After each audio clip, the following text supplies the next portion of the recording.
오늘 저는 밥 한 끼 먹자 이 설교 제목을 갖고 같이 은혜를 나누려고 합니다. 제가 이 목회를 짧게 한 건 아닌 것 같아요. 벌써 이렇게 우리 새안양 교회만 개척하고 16년이 지났거든요. 그러면서 주일 설교 제목을 그렇게 많이 바꾼 적은 없습니다. 어제 이 제목을 우리 방송실 전다니엘 간사에게 4번이나 바꾸었습니다. 첫 번째는 문 안에 누가 있기에 뭐 또 그 다음에 뭐 여러 가지로 계속 설교는 다 만들고 제목만. 그래서 세 번째 이 설교를 다시 메일로 보내면서 최종본입니다. 제목이 바뀌어졌으면 해놓고 보내놓고 그 다음에 또 보냈어요. 더 이상 할 말이 없어가 또 바뀌었습니다. 제목은 마지막에 그 세 번째 제목이 뭐냐면 밥 한 끼 하자였습니다. 밥 한 끼 하자. 근데 밥 한 끼 하자보다는 이것은 먹자가 맞는 것 같다. 그러면서 그냥 넘어가도 되잖아요. 그런데 아니다, 이거 바꿔야겠다. 그래서 주보도 그리고 또 영상실에 넘겨준 것도 먹자라고 바뀌었습니다. 저는 정말 많은 고민과 또 마음을 담아가지고 만든 제목이니까 다시 한번 옆에 분에게 밥 한 끼 먹자 해보세요. 여러분이 말씀을 들으면서 그 마음을 좀 가졌으면 좋겠어요. 이 제목 하나 가지고 하루 종일 실험했듯이 여러분이 이 제목을 갖고 밥 한 끼 먹자라고 하는 이 말씀이 여러분의 삶에 큰 실험이 되었으면 좋겠어요. 누구와 먹을 것인가, 왜 먹어야 하는지, 그에 대한 영적인 해석이 오늘 말씀을 통하여 여러분에게 이루어지고 실제적으로 이 예배가 끝난 이후에 아니면 이 예배 가운데라도 여러분 보고 밥을 먹자고 초청하신 그분이 여러분과 함께 먹게 되어지고 여러분이 그분과 함께 식사를 함으로 먹음으로 여러분의 삶의 양분이 스며들고 힘이 넘쳐나고 은혜의 길이 열려지기를 소원합니다. 사람들은요 누구에게나 약점이 있습니다. 다 그래요. 저에게도 얼마나 많은 약점이 있는지 몰라요. 목사로서 찬양을 잘 해야 돼요. 사실은 찬송가요 내가 잘 못 부르는 것이 80%, 그 다음에 억지로 부르는 것이 10%, 그 다음에 조금 부르는 것이 5%, 잘 부르는 것이 5%. 그 내 기준에, 여러분의 기준에는 90% 못 부르고 억지로 10% 부르고 그렇게 보겠지요. 저를. 저 찬양을 잘 못해요. 음악적인 어떤 지식도 아예 없고, 오죽했으면 내가 부교육자로 있을 때 모셨던 담임 목사님이 어느 날 김전도사 내 방에 좀 시간을 내놓고 오라 그래. 약속을 해서 찾아가니까 앉아라 그래. 그 바쁜 큰 교회 담임 목사님이 나보고 하얀 용지를 갖다 놓고는 4분의 2 박자, 4분의 3 박자 이래 놓고는 찬송가를 펴놓고 자 따라해라 이러는 거야. 이렇게 그리고 노래를 가르쳐 주셨어요. 학교 음악 선생님이 가르쳐 가지고 안 된 건데 목사님이 가르친다고 뭐 되겠습니까? 목사님이 하다가 포기를 했어요. 이제 이 약점이 약점. 잘하면 좋지. 잘 안 돼요. 근데 이 목사로서 치명적인 만약에 목회에 약점이 있다면 그거는 설교를 잘 못하면 이거는 약점이 돼요. 치명적인. 그 목회를 잘 할 수가 없어요. 주부가 밥을 지어서 반찬을 맛있게 만들어 가지고 가족들이나 본인이 먹어야 되는데 주부가 막 그냥 소금을 때려 넣어 가지고 그런 거는 때려 넣었다 그래요. 그 막 짜 가지고 먹지도 못하도록 하면 그거는 뭐 주부 자격 없어요. 그거 사표 내야 된다. 그 치명적인 약점이 있다고. 그런 사람이 누가 있겠습니까? 근데 인생에 큰 문제는 안 되겠지만 적은 약점들은 한두 개씩 다 가지고 있어요. 뜯어보면요 다 약점이 있어요. 나 특별히 예배에 영적인 것에 약점들이 우리가 많은데 작은 약점은 그냥 그렇게 끌고 갈 수 있어요. 제가 뭐 찬양을 잘 못한다고 목회를 아예 그만둬야 되는 것은 아니잖아요. 그거는 약점이라고 볼 수 있어요. 예? 그런데 만약에 치명적인 약점이 있을 경우에는 그 치명적인 약점은 반드시 고쳐야 돼요. 우리 개개인의 인생에, 여러분에게 나이와 상관없고 학식과 그 다음에 갖고 있는 재물의 어떤 양과 상관없이 삶의 치명적인 약점이 있을 때는 이건 반드시 고치고 새로운 출발을 해야 돼요. 그 치명적인 것을 고치지 않고 계속 가면 소용없다는 겁니다. 제가 아는 어떤 분이 어떻게 하다 보니까 도박에 빠지게 돼요. 그러면 이 도박에 빠져 있으면 그건 약점이거든요. 장점이 아니고 약점이에요. 그가 직장 생활요? 의미 없고 가정 생활요? 의미 없어요. 왜 그러냐 하면 그가 직장을 나가는 이유도 돈을 한 푼 딱 모으면 얼마 안 되는 이 돈 갖고 또 어디에 도박장을 찾아갈 거예요. 그에게는 미래가 없는 거예요. 그에게 가장 중요한 것이 뭘까요? 직장 나가는 거 아닙니다, 여러분. 그에게 필요한 거는 이 도박을 끊는 거예요. 네? 마약하는 사람이 직장 다녀서 무슨 소용이 있겠어요? 부인이 있고 자식이 있어서 그 인생에 미래의 희망이 있겠어요? 아닙니다. 마약 끊어야 돼요. 이 치명적인 약점이에요. 치명적인 약점을 가진 상태에서 예를 들어가 암덩거리가 몸 안에 있는데 그가 직장에 나간다, 여행 다닌다, 그건 말이 안 되는 거예요. 병원 가서 할 수만 있으면 치료하고 주님께 나와 기도하고 이 약점을 제거해 달라고, 그 약점을 제거할 수 있는 길을 찾아야 돼요. 다 중단하고 그것만을 찾아야 돼요. 그런데 예수님께서 사도 요한에게 찾아가셨어요. 그리고 말씀하셨어요. 요한아, 저 소아시아에 있는 라오디게아라고 하는 교회에 전해주라. 그 내용이 뭘까요? 라오디게아라고 하는 이 교회가 갖고 있는 치명적인 약점이라는 겁니다. 교회의 머리는 주님이신데 주님이 그 교회의 주인이 되어 주시고 주님이 그 교회를 통하여 일하시는데 거기에 치명적인 약점이 있으므로 더 이상 주님의 교회로서 갈 수 없는, 오늘 성경에 보면 토해버릴 수밖에 없는, 토한다는 건 뭡니까? 간직할 수 없는 거, 더러운 거잖아요. 거부하는 거잖아요. 그런 교회가 되어 있으니까 그 라오디게아 교회의 치명적인 약점을 좀 고치고 싶다는 겁니다.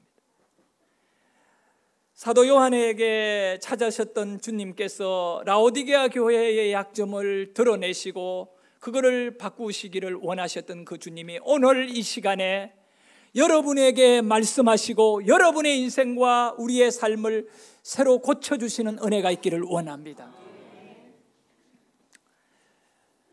우리 주님은 라오디게아 교회에게 말씀하시기를 내가 누구냐라고 설명하고 있습니다. 그 교회에게, 라오디게아 교회에 말씀하는 주님이 누구냐라고 하는 것은 14절, 오늘 요한계시록 3장 14절에 나와 있는 말씀입니다.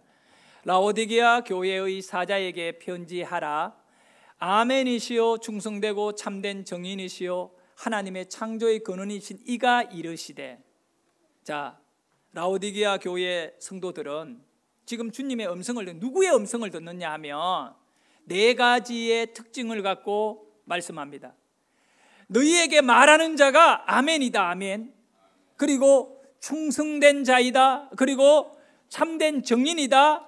마지막으로는 창조의 근원이다. 여러분, 예수님은 바로 아멘인 분이에요. 그리고 충성인 거예요. 그리고 정인이에요. 그리고 마지막으로는 창조의 근원이에요. 이렇게 주님의 신분, 주님의 주님 되심이 뭐냐 하면 라오디게아 교회에게 나는 아멘이다. 그리고 나는 충성이다. 나는 정인이다. 나는 창조의 근원이다고 말씀하신 가장 중요한 요지를 뭔지 알아야 돼요. 교회는 주님과 하나여야 돼요. 성도들은 주님을 닮아야지 부처를 닮으면 안 된다는 거예요. 우리는 예수를 닮아야 되는데 예수님이 라오디게아 교회에게 말하고자 하는 것은 너희들이 좀 나를 닮았으면 좋겠다. 내가 아멘이다, 내가 충성이다, 내가 정인이다, 내가 창조의 근원이다. 이 말씀을 첫 번째 끄잡아내고 있는 것은 지금 라오디게아 교회가 주님을 닮지 못하고 있기 때문에 그래요. 아멘이 안 되고 있는 것입니다. 아멘이란 말은 히브리 말로 그 뜻이 무엇을 의미하고 있느냐 하면 그렇게 될 것을 과거에 그 미래에 일어날 걸 현재 믿는 걸 아멘이라 그래요. 네, 그렇게 된 것을 내가 믿습니다라고 하는, 믿는다라고 하는 것이 아멘입니다. 우리 한번 따라합니다. 믿습니다. 믿는다. 그게 뭐라고요? 아멘이 아멘. 그런데 예수님은 철저한 믿음의 주님이십니다. 하나님 앞에 믿음을 가진 분이시에요. 근데 라오디게아 교회는 이 믿음을 별로 중요하게 여기지 않고 살아가는 것입니다. 그러니까 예수님이 나는 아멘이다, 너희들에게도 아멘이 있기를 원한다는 거죠. 나는 충성이다, 너희들에게도 충성을 좀 원한다. 나는 정인이다. 바로 우리 모두가 이 복음을 증거할 수 있는, 하나님을 전할 수 있는 정인의 삶을 마지막에 창조의 근원이 돼요. 라오디게아 교회 성도들은 이 창조의 근원은 뭡니까? 세상을 변화시키는 거잖아요. 세상을 살려내는 변화. 우리 예수님은 이미 모든 것을 새롭게 창조하여 창조의 그 근원, 뿌리. 그러므로 우리 성도들도 가정에 또 이 사회 또 우리가 속해 있는 어디에 서든 간에 창조적 변화를 일으켜야 돼요. 세상에 끌려가는 자가 아니라 이런 모습을 우리 예수님이 그렇게도 원하셨던 것 같습니다. 이 라오디게아라고 하는 이 도시가 있었던 그 소아시아 터키 지방입니다. 그 도시가 당시에 부르기아라고 하는 이 넓은 지역의 수도예요. 수도. 부르기아의 수도. 그러니까 우리 경기도의 수도는 수원이거든요. 예, 그래도 경기도는 수원 최고 커요. 이 부르기아 지역에 라오디게아가 굉장히 커요. 라오디게아 바로 옆에가 저게 그 골로새가 있어요. 골로새. 우리 성경에도 골로새서 나오잖아요. 그게 이제 골로새가 바로 밑에 있고. 근데 이 라오디게아에서 한 6km 정도 북쪽으로 올라가면 아주 유명한 그 터키 지역에서 가장 이름 나 있는 히에라폴리스라고 되어 있는데, 이거는 이제 그 사람들의 말로는 히에라볼리라고 그러죠. 히에라볼리가 있어요. 거기. 그래서 뭐가 나오느냐 하면 온천. 아주 막 이 펄펄 끓는 온천이 그냥 푹푹 솟아나요. 근데 이 라오디게아하고 거리가 가깝기 때문에 이 라오디게아는 이 직물이 굉장히 발전된 도시이기 때문에 이 옷감이 있잖아요. 옷감들을 많이 이 중개 무역하고 이런 도시였습니다. 당시에 뭐 이 옷감, 우리 지금은 뭐 자동차 또는 핸드폰 이런 거를 만드는 회사가 부자이고 그런 나라가 잘 사게 되는데, 그 당시에는 뭐 산업이라 해봤자 먹는 거하고 입는 거밖에 없잖아요. 마차를 많이 만들어가 지금 자동차 공장 같이 이렇게 하는 것도 아니고 그렇잖아요. 근데 이 라오디게아라고 하는 이 도시에는 이 직무업이 굉장히 성행했어요. 그래서 각 지역에서 나라에서 이 직물 쪽에 이 매매를 위해가 사람들이 참 중간 상인들이 많이 붐볐다는 거예요. 돈이 많이 몰리던 도시였어요. 근데 이 돈이 몰리니까 6km가 넘는 히에라볼리에서 수로를 만들어 가지고요. 로마의 수로 있잖아요. 로마는 두 가지가 굉장히 발달됐대요. 이 도로하고 물을 끌어당기는 수로. 그러니까 이 물을 잘 다루는 그 시대 그 나라가요. 이렇게 어떤 선진국이 될 수도 있고 이 좋은 그 잘 사는 나라가 돼요. 물을 어떻게 활용할 줄 알아야 한다 이것이죠.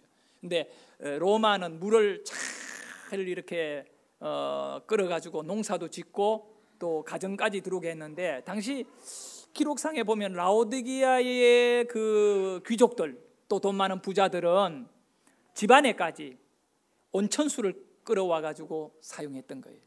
근데 6km가 넘는 히에라볼리에서 이 라오디게아 도시까지 끌어오다 보면 아무리 뜨거운 물이라도 중간에 오면서 식어가지고 미지근하게 될 수밖에 없어요.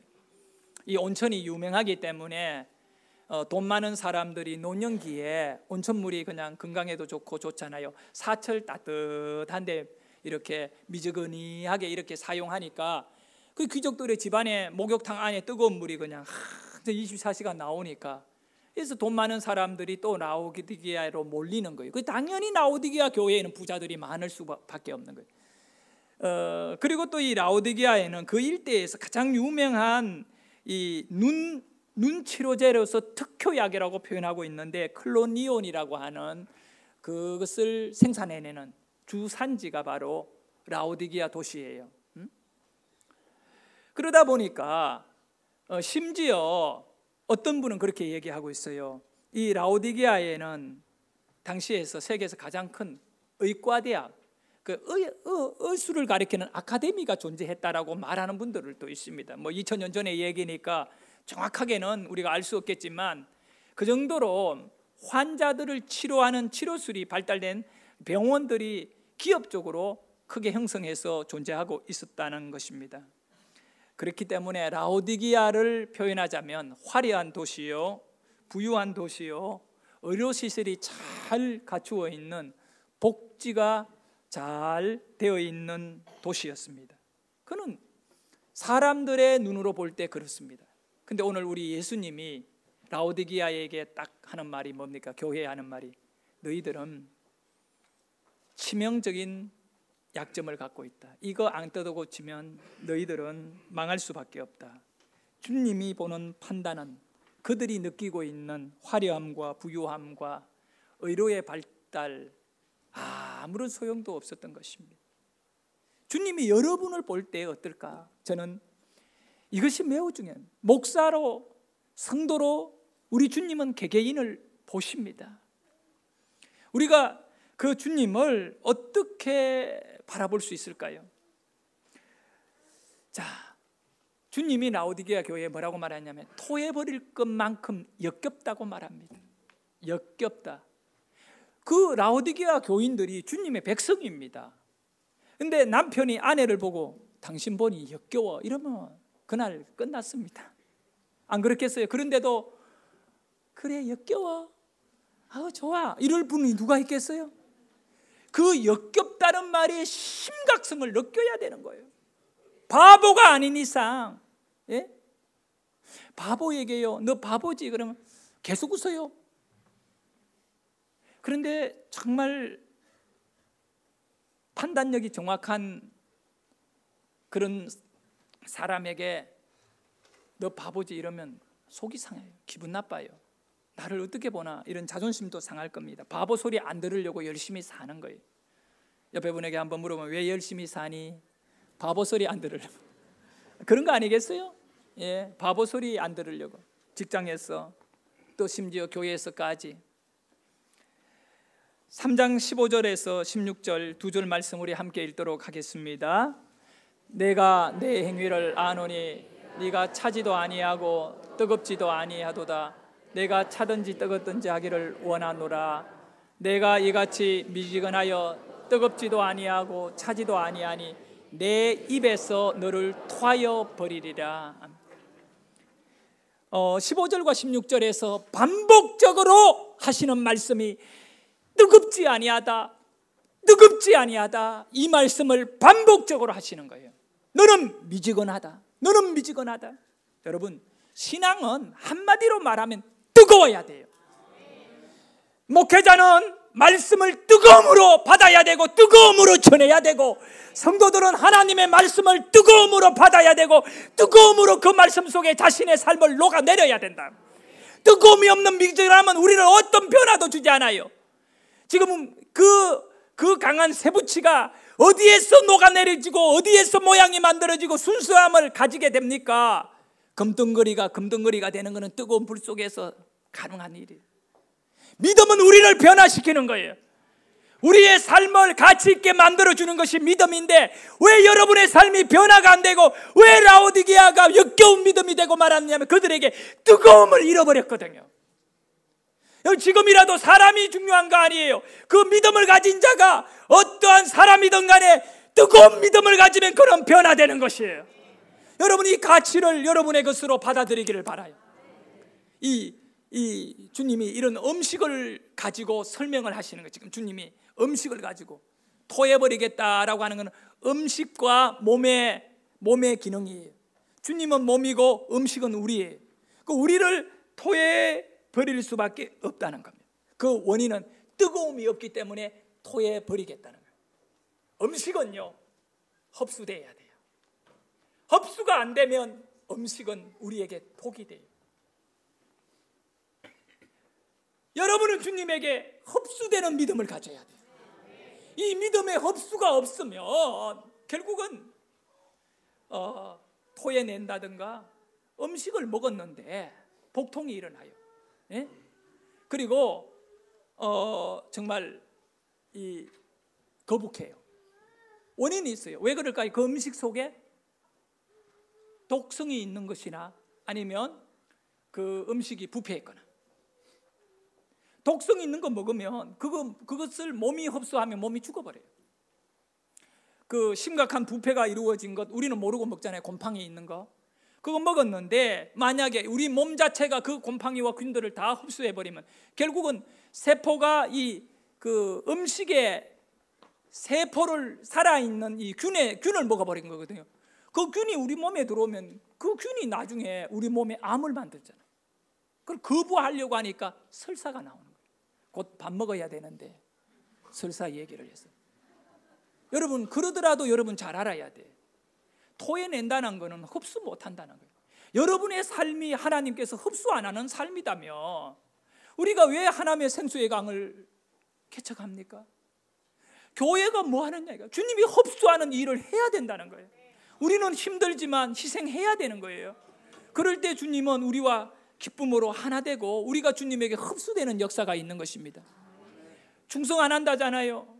이 라오디게아 교회가 충성을 안 한다. 나는 충성인데 너희들에게는 충성이 없구나. 이 라오디게아 교인들은 편한 걸 너무 좋아하는 사람들이에요. 그러다 보니까 그 교회에는 재정은 많았지만 일꾼이 없었던 거예요. 사람은 많았지만 전도자가 없기 때문에 나는 정인인데 너희들은 뭐 하느냐 이겁니다. 진정한 창조요, 진정한 변화는 돈으로 이루는 거 아니에요. 바로 뜨거운 믿음인 거예요. 우리가 뜨거운 믿음을 갖고 있으면 창조적인 변화가 일어나고 그런 사람은 하는 일들마다 역사가 일어납니다. 하나님이 도와주시는 거예요. 하나님이 도와주시는 거예요. 하나님이 도와주실 때 나타나는 결과는 엄청나요. 성도는 하나님의 말씀을 양식으로 삼아야 돼요. 지금 이 토한다라는 것을 라오디게아 교회가 들었을 때에는 이 음식을 생각해야 되는데 이 음식의 가장 중요한 것은 양식이잖아요. 양식. 그거 먹고 양분을 얻어야 하잖아요. 근데 이 라오디게아 교회의 성도들의 양식은 하나님의 말씀, 주님의 말씀이 아멘으로 온다, 믿음으로 오는 것이 아니라 직물 공장 잘 돌리고 무역회사 만들어 직물 수출 잘하고 안과병원 만들어서 환자 치료 잘해가지고 사람들 줄 세워놓고 돈 벌고 그들의 양식은 세상 것이었어요. 우리의 양식이 뭡니까? 오늘 우리의 양식이 무엇입니까? 과연 내가 지금 생각하고 있는 그것이 주님이 가장 흡수하기를 좋아하는 걸까요? 주님은 속지 않는 분이잖아요. 주님이 흡수할 분과 토해낼 분이 정확한 거예요. 그러니까 여러분은 주님 앞에 흡수되어질 수 있는 믿음의 결과의 삶을 사셔야 하는 것이지요. 예레미야 선지자는 눈물의 선지자입니다. 그래서 예레미야가 쓴 책 가운데 예가가 있습니다. 예가 눈물의 노래예요. 그 예레미야 선지자가 그렇게 힘들고 어려운 시대에 버틸 수 있었던 것은 예레미야서 15장 16절에 하나님의 말씀을 흡수하는 자였기 때문에 가능한 거예요. 만군의 하나님 여호와시여, 나는 주의 이름으로 일컬음을 받는 자라. 내가 주의 말씀을 얻어먹었사오니 주의 말씀은 내 안의 기쁨과 내 안의 즐거움입니다. 내 마음의 즐거움이 되고 내 안의 기쁨이 되는 주의 말씀이라는 거예요. 오늘 우리가 수없는 성경을 읽고 설교를 듣지만 이것이 여러분의 가슴에 흡수가 안 되게 되면 여러분은 예수가 주는 기쁨을 누릴 수가 없고, 여러분은 예수님이 여러분의 마음의 즐거움을 주시기를 그렇게 원하시는데 여전히 여러분은 근심과 걱정과 세상 재리에 마음이 묶여가지고 꼼짝 못하는 불행한 자로 살 때 내가 너를 토해버린다는 거예요. 여러분의 마음을 어디다 두고 살아야 돼요? 하나님의 말씀을 먹는 것에 한 길을 가야 돼요. 하나님의 말씀을 내가 흡수해야 된다. 모양은 있으나 능력이 없는, 그것은 안 돼요. 누가 여러분에게 묻습니다. 종교가 뭐예요? 기독교예요. 어떤 한 종교의 이름을 가지려고 예수 믿는 게 아니에요. 우리 안에 생명을 말하는 거죠. 그것은 바로 주님의 말씀이 내 안에 흡수되어지고 내 삶의 결과가 주님에게 흡수되어질 때에 먹고 먹는 역사가 일어나는 것입니다. 하나님은 이런 사람에게 기적의 길을 열어주십니다. 여러분은 위대한 주님의 자녀들입니다. 세상을 어느 정도로 이길 수 있느냐 하면 따라합니다. 넉넉히 이기리라. 넉넉히 이기리라. 왜 넉넉히 이깁니까? 나를 사랑하는 이로 말미암아. 나를 사랑하는 이는 나를 먹이시는 거예요. 나를 힘있게 하시는 거예요. 자, 맛있는 음식을 먹게 되면 맛이 다 달라요. 근데 주님은 아멘이시다 그랬잖아요. 아멘. 근데 진짜 아멘이어야 돼요. 그러니 너희도 아멘이기를 원한다. 이걸 지금 예수님이 라오디게아 교회에 하는데, 우리 새안양 교회 성도들에게, 또 하남 생수의 강 교회 성도들에게 하나님이 뭘 원하냐? 네 삶이 아멘이기를, 네 믿음이 아멘. 아멘의 믿음은 뜨거운 믿음이에요. 자, 아멘에는 갈등이 있어요, 없어요? 없어요. 그 길을 그냥 가는 거예요. 죽음이라도 가는 거예요. 내 음식을 갖고 내가 이걸 설명을 할게요. 너무너무 배고파. 먹어야 살아요. 양분을 필요로 하는 이 허기에 지친 사람이 잘 차려지고 맛있는 음식을 발견했어요. 보는 순간에 먹기 전에 하는 한마디가 있어요. 뭡니까? 맛없겠다? 그렇게 말하는 사람은 숟가락 뺐어야 돼요. 음식을 보고 뭐라고 말한다? 맛있겠다. 맛있겠다. 그것을 우리가 아멘이라고 생각해요. 아니에요. 그거는 아멘이 될 수가 없어요. 그거는 생각일 뿐이에요. 맛있겠다. 그러나 거기까지는 많은 사람들이 간다고요. 자다가도 누가 옆에서 아멘하면 그냥 아멘해요. 그게 무슨 능력이 있나요? 그게 양분이 안 되거든요. 내가 맛있겠다 맛있겠다 하고 쳐다본다고 그게 능력이 되지는 않고 우리 입맛을 좋아하게 할지는 모르지만, 하지만 먹어요. 볼포음은 없었고 뭐 희한하게 생긴 건데 그걸 먹어요. 먹어보니까 입안에서 또 막 내 이 어떤 원하던 그 맛이 그냥 쫙쫙 들어와요. 그래서 먹으면서 이 표현을 어떻게 안 할 수가 없어요. 그래가지고 말해요. 너무 맛있다고. 너무 맛있다고. 왜? 내가 이 먹어보니까 맛있다고. 아멘은 우리의 아멘, 예수님의 이 믿음은 내가 그것을 살아가면서 주님에게 이렇게 내가 믿습니다라는 뜨거운 믿음이 진짜 믿음이에요. 여러분이 하나님의 말씀을 실제로 살면서 주님 그렇게 내가 믿습니다라고 하는 고백이 아멘이시여. 라오디게아 교회는 입으로는 아멘 했을지 모르지만 진짜 삶 속에서는 그런 것이 없던 것이죠.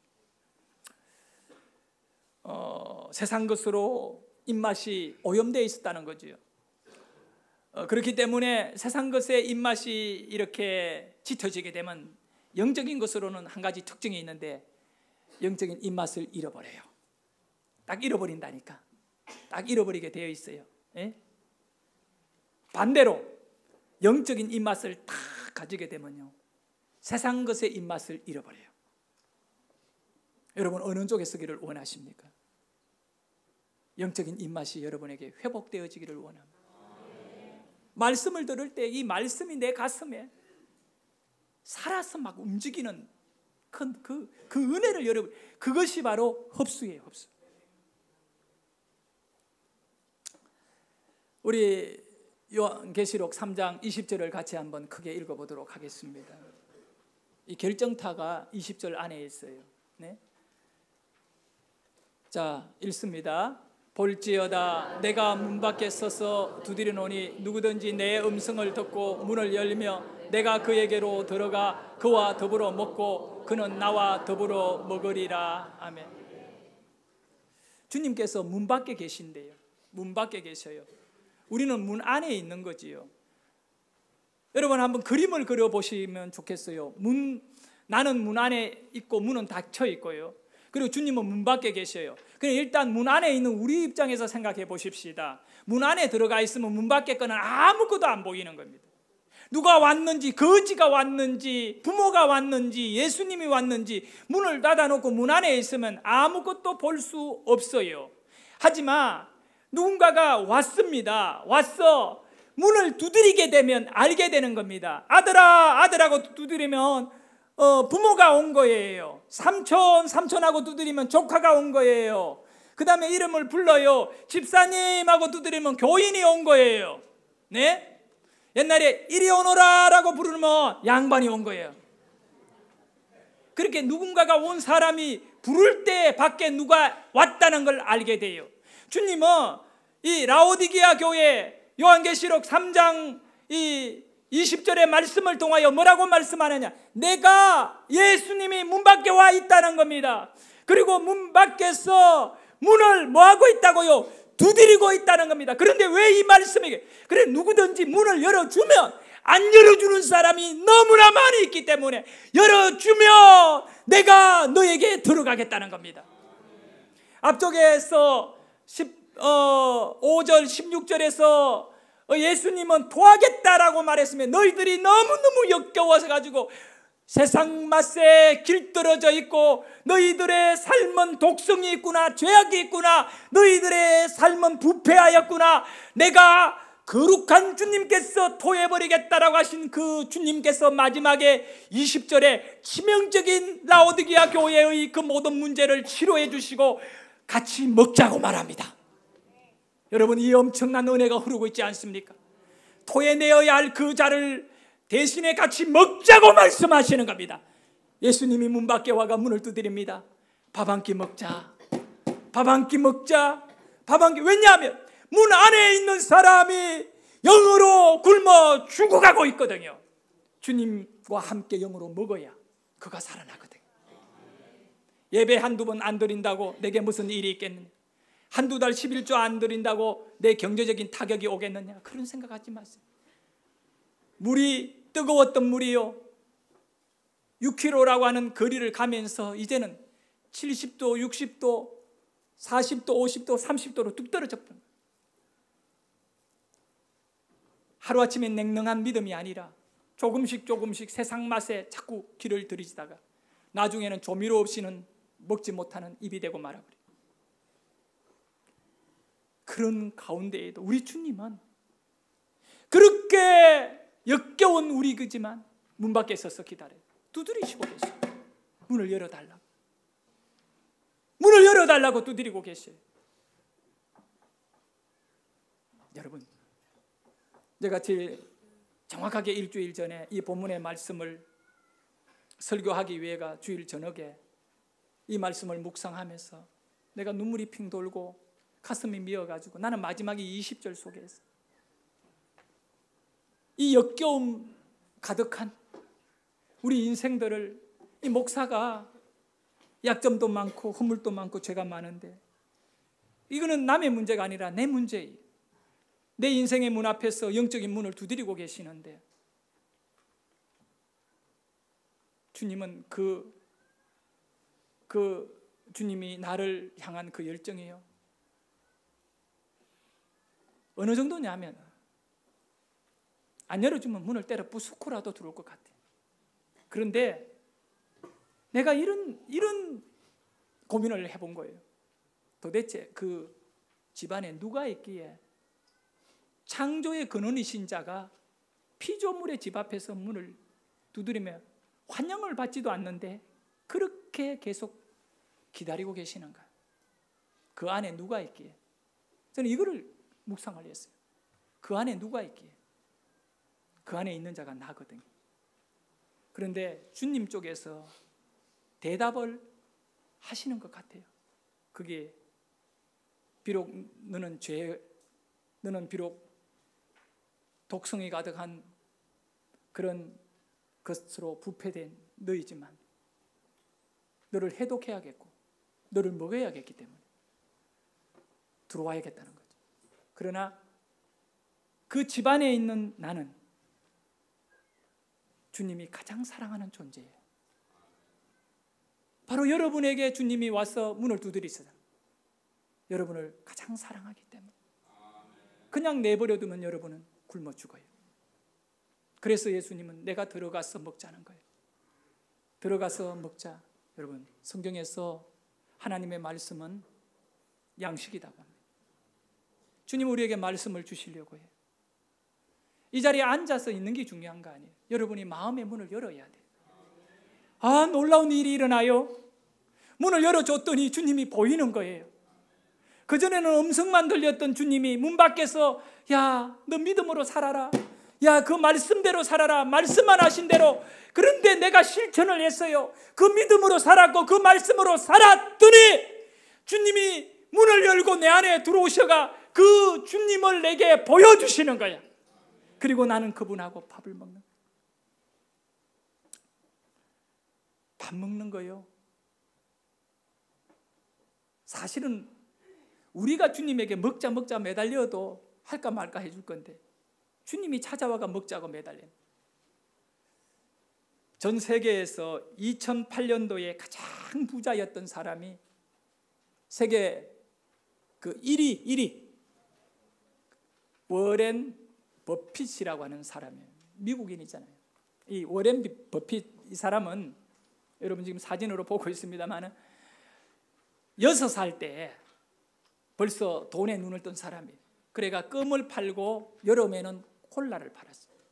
콜라를 시원하게 만들어 가지고 길에서 덥게 지나가는 사람에게 시원한 콜라 먹으라. 거기에다가 1.5배 막 붙여가 팔고 6살 때 그가 쓴 자서전이 거기 나와요.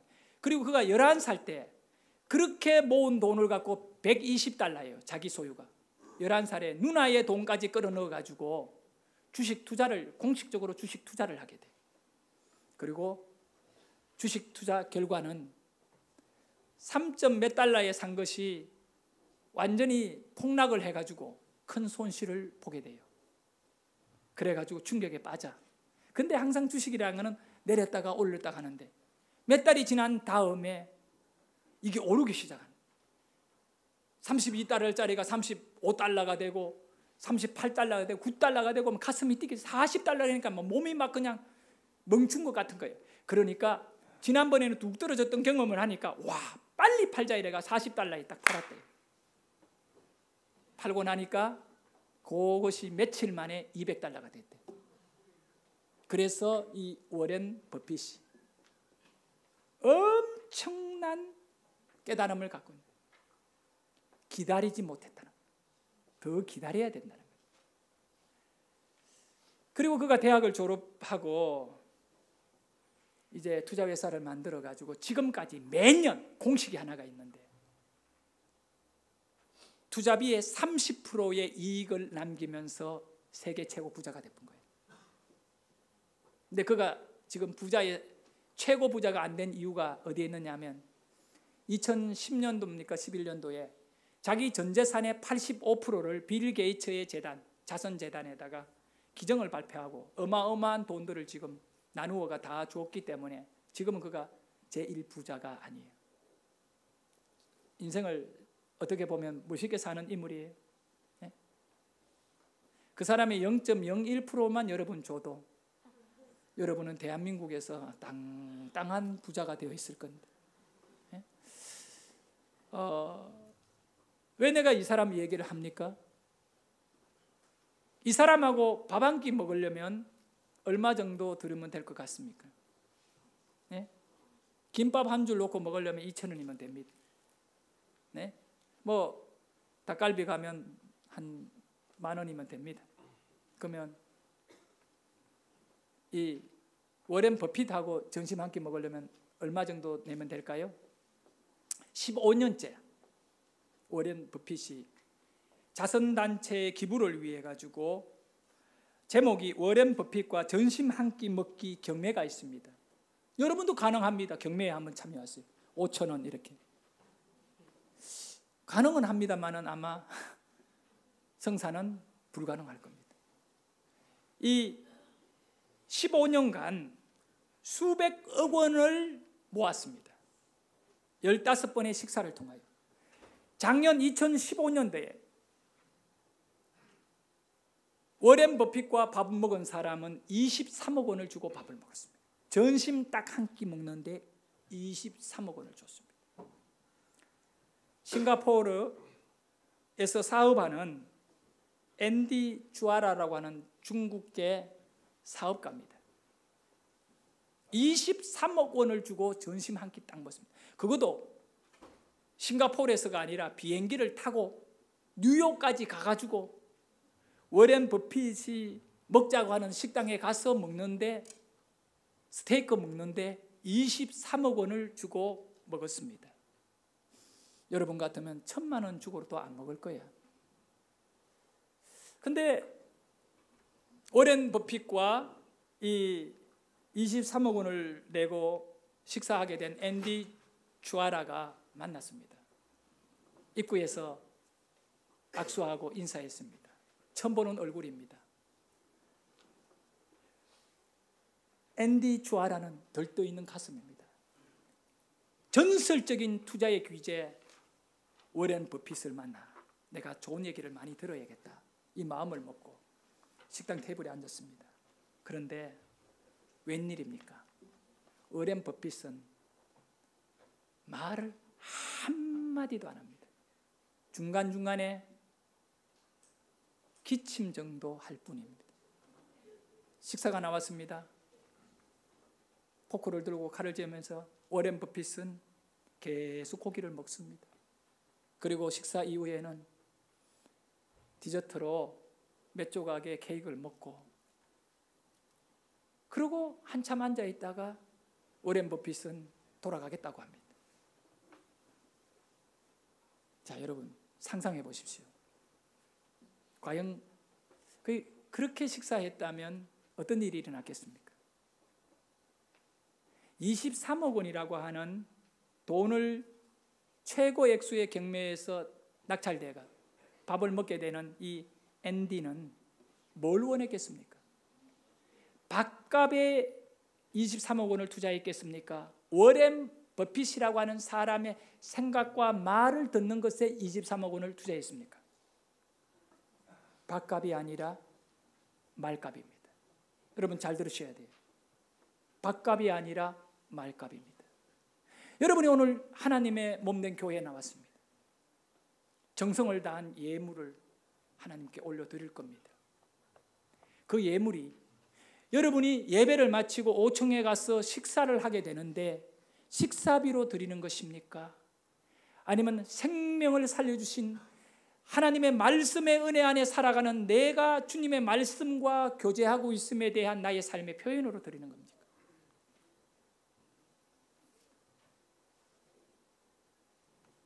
(100번이라도) 워렌 버핏과 식사하기 위해서 수백 원을 냈던 모든 사람들은 고기 좋은 거 먹으려면 그저 몇십만 원짜리면 한 사람 먹고 끝나버려요. 아무리 비싼 고기가 아니에요. 음식이 아니에요. 말이에요. 말. 그 사람의 사상과 그 사람의 철학과 그 사람의 믿음과 그 사람의 신앙과 우리는 오늘 그 귀한 걸 들어야 돼요. 근데 저는 이 말씀을 준비하면서 우리 성도들에게 오늘 이 워렌 버핏보다 더 위대하신 라오디게아 교회를 향하여 창조의 근원에 계셨던 예수님이 여러분에게 밥 한 끼 먹자고 말한다고 전해주고 싶습니다. 밥 한 끼 먹자. 밥 한 끼 먹자. 다시 시작하자는 거예요. 아내에게 상처도 주고 많은 실망을 주었던 어떤 남편이 새로운 마음을 갖고 아내에게 정중하게 쪽지 하나를 남깁니다. 여보, 내가 당신한테 할 말이 있어. 오늘 우리 그 마을 어느 모퉁이에 있는 레스토랑에 몇 시까지 나와. 정말 내가 생각해 보니 당신에게 많은 나쁜 짓을 하고 못난 사람이야. 앞으로 잘할게. 밥 한 끼 먹자. 여러분, 그 아내가 남편의 새로운 출발을 바라보며 식당에 나갈 때에는 그냥 밥이 아니에요. 남편의 말 한마디 한마디에 아내의 모든 마음과 눈이 다 모아져 있다고. 여러분이 오늘 예수님께서 여러분과 밥 한 끼 하자고 하는 이 말씀의 의미가 뭐겠습니까? 이제 하나님의 말씀 있잖아요. 이 하나님의 말씀을 양식으로 삼고 주님은 대화하자는 거예요. 그리고 여러분을 회복시켜 주겠다는 거죠. 문 밖에 주님께서 계시잖아요. 여기 앉아있는 여러분 가운데 아직 얼굴 못 본 분 너무 많아요. 주님에 대한 불확실한 신앙을 가진 분도 너무 많아요. 그런데 이제 방법은 간단해요. 그 음성 듣고 문 열면 돼요. 다른 세상 맛 다 내려놓고 세상 식당 거부하고 말씀을 아멘이시오 충성되고 참된 정인 되시며 창조의 근원에 계시는 하나님의 창조가 내 안에 일어나기를 원하며 주님에게 식탁을 베풀게 되면 그 주님이 여러분을 최고의 테이블에서 함께 할 겁니다. 기도하겠습니다.